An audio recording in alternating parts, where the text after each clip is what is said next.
नमस्कार, शाम के 6 बजने वाले हैं और वक्त है 6 के सिक्सर का। इस बुलेटिन में हम बात करेंगे देश दुनिया की खबरों की, साथ ही बिहार की भी बड़ी खबरों से आपको रूबरू कराएंगे। और इतना ही नहीं, बुलेटिन में मनोरंजन और खेल जगत से भी जुड़ी खबरों की चर्चा करेंगे और शेयर मार्केट के हाल को भी जानेंगे। तो चलिए बुलेटिन की शुरुआत करते हैं देश विदेश की बड़ी खबरों के साथ।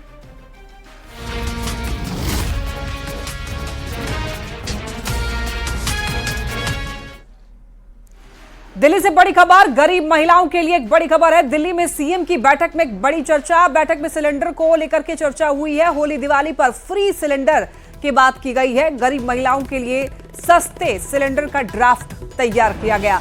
सीएम की बैठक में सस्ते सिलेंडर की योजना पर चर्चा की गई। तो ये बड़ी खबर। और आपको बताते चले, चुनाव से पहले भी ये वादे बीजेपी की तरफ से किए गए थे कि होली दिवाली पर फ्री सिलेंडर गैस दी जाएगी, यानी कि घरेलू gas cylinder, LPG gas cylinder free में होली दिवाली मिलेगी।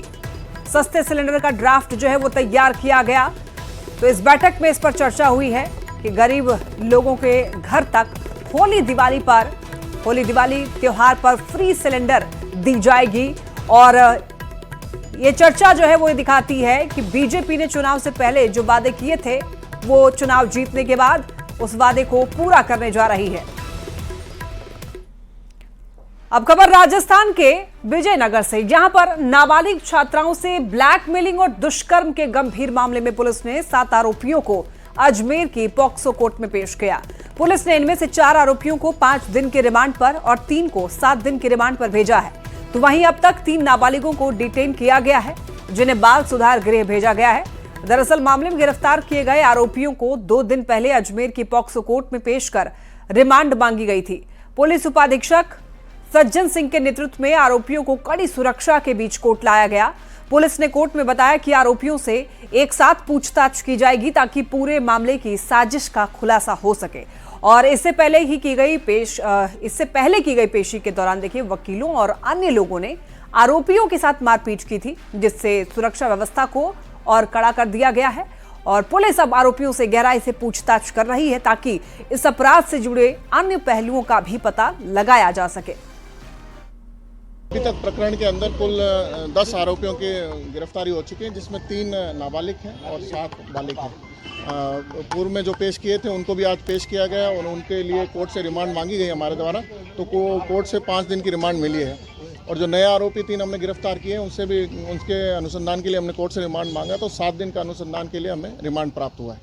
सर, अब तक जांच में जो रिमांड पर लिए थे, क्या सामने आया? कुछ और आरोपियों की लिप्तता इसमें सामने आई है सर? अभी तक जो अनुसंधान आ रहा है और जैसे जैसे चाहे वो लोगों से पूछताछ से है या कोई टेक्निकल एविडेंसेज आ रहे हैं या और भी कोई तथ्य सामने आ रहा है, उसके आधार पर जो भी आ रहा है, जैसे नए जो 3 आरोपी गिरफ्तार हुए हैं उसी के बेस पे हुए हैं। और भी कुछ लोग अगर इसमें संलिप्तता पाई जाती है तो उनको भी गिरफ्तार किया जाएगा। सर, आपने मोबाइल भी जब्त किए, उनमें से कुछ मिला आपको?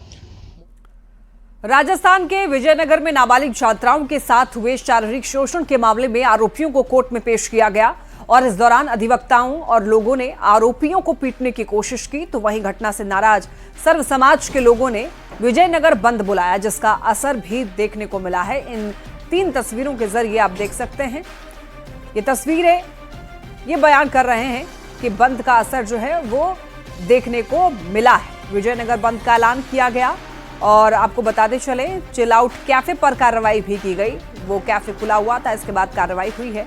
आरोपियों के साथ मारपीट की कोशिश की गई, उसकी भी तस्वीर आपको दिखा रहे हैं। और उसके बाद आप तीसरी जो तस्वीर आप देख रहे हैं विजयनगर की, देखिए पूरा हर तरफ सन्नाटा पसरा हुआ है। 1-2 लोग इधर उधर जाते हुए दिखाई दे रहे हैं, यानी कि बंद का असर यहाँ पर देखने को मिला है। आपको बताते चले कि विजयनगर में नाबालिगों के साथ में ब्लैकमेलिंग का ये मामला है। और जो आरोपी ब्लैकमेलिंग कर रहे थे उनको आपको बताते चले, आरोपियों को कोर्ट में पेश किया गया और इस दौरान अधिवक्ताओं और लोगों ने आरोपियों को पीटने की कोशिश की। तो वहीं घटना से नाराज सर्व समाज के लोगों ने विजयनगर बंद बुलाया। तो वहीं देखिए, कोर्ट में पेशी के दौरान आरोपियों के साथ अधिवक्ताओं और वकीलों ने मारपीट की कोशिश की। कड़ी सुरक्षा व्यवस्था होने के बाद भी वकील और अधिवक्ता आरोपियों तक पहुंच गए और इस दौरान पुलिस और अधिवक्ताओं में भी कहासुनी हो गई। अधिवक्ताओं और वकीलों ने मारपीट की कोशिश की। बताते चले आपको, कड़ी सुरक्षा व्यवस्था होने के बाद भी वकील और अधिवक्ता जो है आरोपियों तक पहुंच गए। इस दौरान पुलिस और अधिवक्ताओं के बीच में कहासुनी हो गई। कोर्ट में पेशी के दौरान आरोपियों के साथ मारपीट की कोशिश की गई। उसकी कुछ तस्वीरें आप देख सकते हैं यहाँ पर।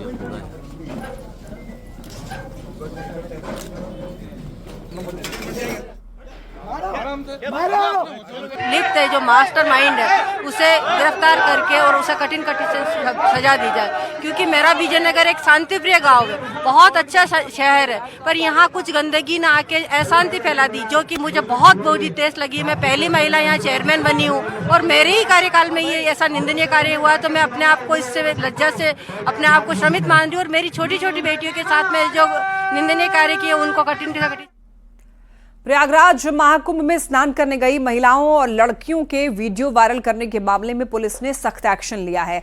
इस मामले में पुलिस ने 15 सोशल मीडिया अकाउंट्स पर 3 अलग-अलग एफआईआर दर्ज कर जांच शुरू कर दी है।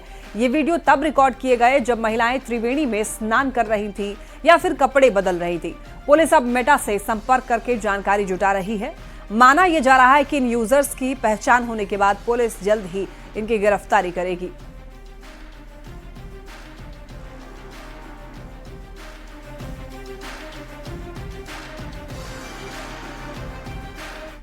और लोगों के आइडेंटिफाई कर रहे हैं और हम उनके विरुद्ध कठोर कानूनी कार्रवाई। कितने एफआईआर हुए अभी तक?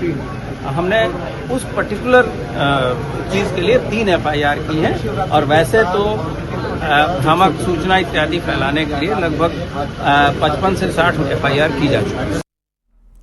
संभल हिंसा केस में अब तक का सबसे बड़ा खुलासा हुआ है। दुबई में बैठकर शारिक साटा ने संभल हिंसा की साजिश रची थी और इस हिंसा को अंजाम देने के लिए उसने अपने गुर्गे गुलाम शाह को जिम्मेदारी सौंपी थी, जिसे संभल पुलिस ने गिरफ्तार किया तो कई अहम खुलासे हुए। 24 नवंबर को संभल मस्जिद का सर्वे रोकने के लिए एक हिंदू वकील की हत्या की साजिश रची गई थी, जिसके लिए बर्क नाम से व्हाट्सएप ग्रुप बनाया गया था।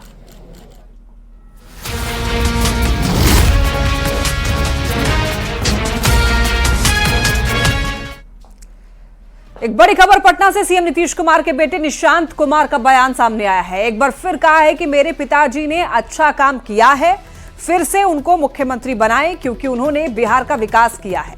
वहीं तेजस्वी यादव के बार बार ये कहे जाने की कि वो अस्वस्थ हैं, सरकार नहीं चला सकते हैं, थक गए हैं, इस पर निशांत ने साफ साफ कहा है कि नीतीश कुमार पूरी तरीके से स्वस्थ हैं। नीतीश कुमार ने अपनी राजनीति में आने की बात पर कुछ भी कहने से निशांत कुमार ने अपनी राजनीति में आने की बात पर कुछ भी कहने से देखिए इनकार कर दिया है। पहले भी बोला हूँ, अभी भी कह रहा हूँ, सारी जनता से अनुरोध है कि फिर से एनडीए को सरकार में लाएं, पिताजी को हो सके तो फिर से सीएम बनाएं और पिताजी अपने विकास का क्रम जारी रखें। सर एक सवाल आपके पिताजी को लेकर विपक्ष तेजस्वी यादव खास करके सवाल खड़े कर रहे हैं कि मुख्यमंत्री नीतीश कुमार जी का तबीयत ठीक नहीं है। सब स्वस्थ है, एकदम 100% स्वस्थ है। आपको लेकर क्या कहेगा सर? पूर्व केंद्रीय मंत्री आरके सिंह का बड़ा आरोप, आरा में हार नहीं हुई, हमें हराया गया। अपनी ही पार्टी पर गंभीर आरोप आरके सिंह ने लगाया। इनका कहना है कि 65% बूथ पर न पोलिंग एजेंट था, न ही पर्चा पहुंचा था। आपराधिक पृष्ठभूमि के एक नेता पर आरोप, चुनाव में साजिश के तहत हरवाने का आरोप लगाया है आरके सिंह ने। बाहुबली नेता के इशारे पर सब कुछ हुआ है, इनका कहना है। बाहुबली नेता के इशारे पर कार्यकर्ता सुस्त हो गए, ठीक से काम नहीं किया, जानबूझकर हमें हराने के लिए ऐसा किया गया। पवन सिंह को खड़ा कराया गया। महिला नेता पर पैसे बांटने का आरोप लगाया इन्होंने। महिला नेता को बाहुबली ने पार्टी में शामिल कराया और मेरे खिलाफ प्रचार किया गया। टिकट कटने का प्रचार किया महिला नेता का आरके सिंह ने, हालांकि खुलासा नहीं किया। महिला नेता को लेकर के आरके सिंह ने केंद्रीय नेतृत्व को चिट्ठी लिखी है। तो जनता को चाहती जय जनता, षड्यंत्रकारी का नाश हो, हमको सबूत मिल जाएगा, हम षड्यंत्रकारी का नाम हम उजागर कर। हम तो दावा कहते हैं कि अगर षड्यंत्रकारी को वोट मिला, क्या नाम है, टिकट मिला, हम उसके खिलाफ खड़े हो जाए। अब हारेगा निश्चित, मेरा दावा है, खुला दावा। हमसे षड्यंत्र करोगे हम छोड़ देंगे कभी। नेता प्रतिपक्ष तेजस्वी यादव ने एक बार फिर बीजेपी पर निशाना साधा है। तेजस्वी ने कहा कि बीजेपी में एक नहीं बल्कि 4 गुट हैं। साथ ही जमीनी स्तर पर कोई तालमेल नहीं है। बजट में भी बिहार को ठगा गया है। जनता देख रही है कि किन लोगों ने विश्वासघात किया है और सबका हिसाब होगा। चर्चा तो ये है बीजेपी में कि एक गुट नहीं है, 3-4 गुट है। इधर भी सर बीजेपी में असल में गुट 3-4 है। और जहाँ तक एनडीए की तालमेल की बात है, ज़मीनी स्तर पर तालमेल ज़मीनी कार्यकर्ता हो या एमपी हो या विधायक हो, वो नहीं दिखता है। तो अब 15 साल से ज़्यादा 20 साल तो सरकार को हो गई। तो अब जनता भी देख रही है कि किन लोगों ने जो है उनके साथ विश्वासघात किया। केंद्र में बैठे लोगों ने बजट में भी बिहार को ठगा, हर बार सौतेला व्यवहार किया गया बिहार के साथ। तो सारा हिसाब जो है होगा। केंद्रीय मंत्री ललन सिंह ने तेजस्वी यादव पर निशाना साधा है और कहा कि उन्हें अपराध की जानकारी नहीं है। अगर जानकारी होती तो 2005 के पहले की घटनाओं पर भी वो जरूर बात करते। अपराध किसको पहले ये ना बताएंगे कि अपराध कैसे करते हैं। जो सामान्य घटनाएं होती है वो अपराध। जरा अपने माता पिता के राज में भी देख लेते ना, पता कर लेते कि कितना अपराध होता था, कितना अपहरण होता था, अपहरण का उद्योग चलता था, फिरौती कहाँ वसूला जाता था। ये सब भी तो जरा ज्ञान प्राप्त कर लेना। उनको ज्ञान अभी कहाँ है, अनुभव की कमी है।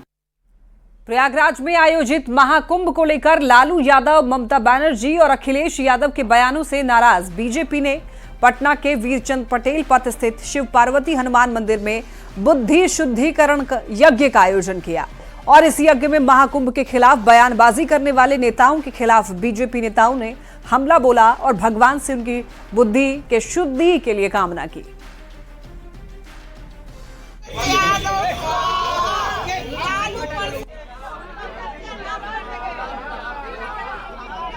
यज्ञ के आयोजन का मकसद क्या है? यज्ञ के आयोजन का मकसद बड़ा स्पष्ट है कि जिस तरह से लालू यादव, ममता बनर्जी और अखिलेश यादव ने सनातनियों का कुंभ का अपमान किया, हम उनकी बुद्धि जो भ्रष्ट हुई उनको सही रास्ते पर लाने के लिए हम लोग ये यज्ञ कर रहे हैं और इसके लिए उनका विरोध नहीं कर रहे हैं। विरोधियों को भी धन्यवाद देना चाहिए कि हम उनकी सद्बुद्धि की भी कामना कर रहे हैं। भगवान से प्रार्थना कर रहे हैं कि हमारे विरोधियों को भी सद्बुद्धि मिले, उनकी बुद्धि भ्रष्ट नहीं हो और अच्छी बुद्धि रहेगी तभी हम लोग राज्य को, देश को विकसित राज्य बना सकेंगे। सबका साथ सबका विकास जो हमारा मोदी जी का नारा है, तो हम लोग उनके भी बुद्धि को सही होने की कामना कर रहे हैं। खबर सासाराम से, जहां पर कुंभ मेले जाने के लिए अभी भी रेलवे स्टेशन पर काफी भीड़ है। लोग रेलवे ट्रैक को पैदल ही पार कर रहे हैं, जिससे लगातार हादसे की भी आशंका बनी हुई है। लोग लगातार लापरवाही करते हुए नजर आ रहे हैं। हालांकि रेलवे प्रशासन लगातार लोगों से सावधानी बरतने की अपील कर रहा है, लेकिन फिर भी यात्री जान जोखिम में डाल करके यात्रा करते हुए नजर आ रहे हैं। आरपीएफ, जीआरपी और समाधान की टीम जो है ऑर्डिनर के माध्यम से अनाउंस किया जा रहा है, बताया जा रहा है कि गलत तरीके से ट्रैक पार ना करके दुर्घटना हो सकती है। आप जो प्लेटफॉर्म का इस्तेमाल करें और प्लेटफॉर्म से ट्रेन बचें।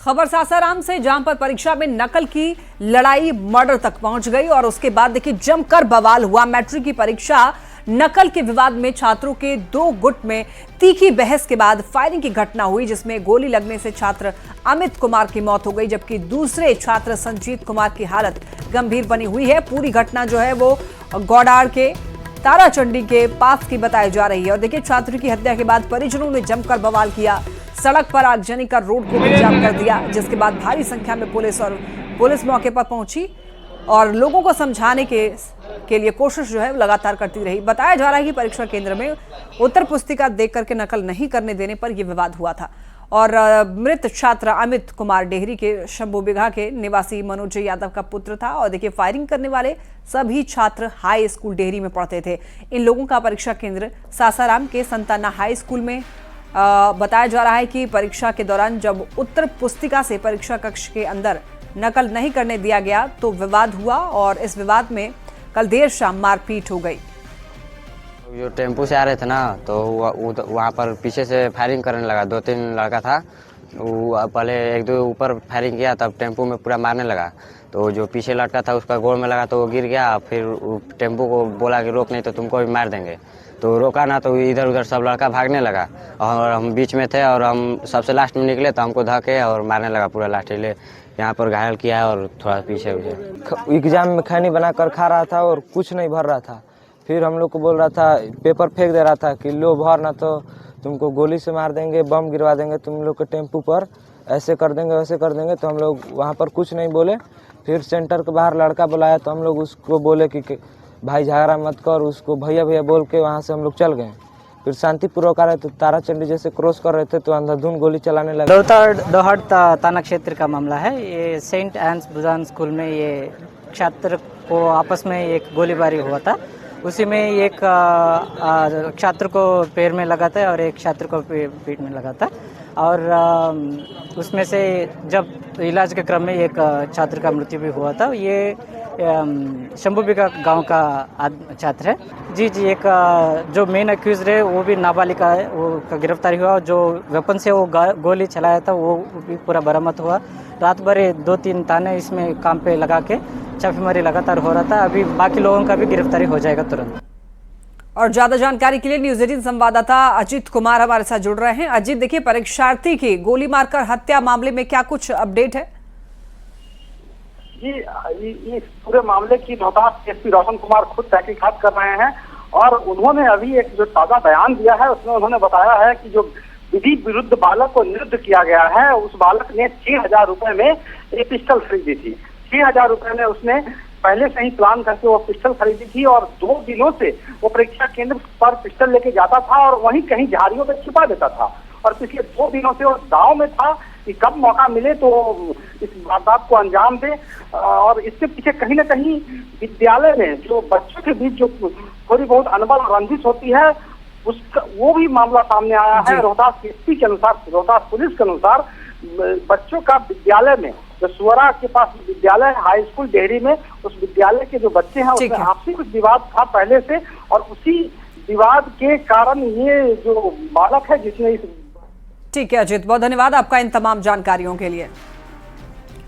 चैंपियंस 2025 की शुरुआत हो चुकी है। देखिए, ओपनर मुकाबला पाकिस्तान और न्यूजीलैंड के बीच खेला गया जिसमें क्यूवी टीम ने बाजी मारी और अब दूसरे मुकाबले में टीम इंडिया की भिड़ंत बांग्लादेश से हुई। टीम इंडिया ने इस मुकाबले में जीत के साथ अपने अभियान की शुरुआत की और इस मैच में शुभमन गिल ने एक कप्तानी पारी खेली तो वहीं मोहम्मद शमी ने मुकाबले में 5 विकेट लिए। बता दें आपको, रविवार यानी कि 23 फरवरी को इंडिया और पाकिस्तान का मैच होना है जिसको लेकर सभी लोग उत्साहित नजर आ रहे हैं। आइए बात करते हैं मनोरंजन की। तो hit crime thriller TV show CID का सीजन 2 ओटीटी पर स्ट्रीम होगा। पहले शिवाजी साटम, दयानंद शेट्टी और आदित्य श्रीवास्तव का ये शो सोनी लिव पर आता था, लेकिन अब ये शो नेटफ्लिक्स पर भी आएगा। नेटफ्लिक्स ने सोशल मीडिया पर पोस्ट शेयर करके खुद इस बात की जानकारी दी है और जानकारी के मुताबिक सीआईडी 2 के कुल 18 एपिसोड से रिलीज होंगे। पहला एपिसोड 21 फरवरी के दिन नेटफ्लिक्स पर स्ट्रीम होगा। इसके बाद हर शनिवार और रविवार को रात 10 बजे नए एपिसोड प्रसारित किए जाएंगे। आइए बात कर लेते हैं कारोबार की। देखिए, भारतीय सराफा बाजार में आज सोने और चांदी के दाम में कमी देखने को मिली है। सोने की कीमत 85,000 रुपए प्रति 10 ग्राम के पार है तो वहीं चांदी 96,000 रुपए किलो के पार चल रही है। 24 कैरेट के 10 ग्राम सोने की कीमत 85,979 रुपए है, जबकि 999 शुद्धता वाली चांदी का भाव 96,844 रुपए किलो है। कारोबारी हफ्ते की आखिरी दिन बाजार गिरावट के साथ बंद हुआ और आपको बताते चले मिड कैप और स्मॉल कैप इंडेक्स शेयरों में एक बार फिर बिकवाली देखी। शुक्रवार को निफ्टी 5 जून 2024 के बाद में पहली बार 22,800 के नीचे बंद हुआ। मेटल को छोड़कर के सभी सेक्टर इंडेक्स में दबाव देखने को मिला। शुक्रवार को सेंसेक्स 425 अंक गिरकर 75,311 पर और निफ्टी 117 अंक गिरकर 22,796 पर बंद हुआ। इसी के साथ इस बुलेटिन में इतना ही। तमाम खबरों के लिए आप देखते रहिए न्यूज़ 18।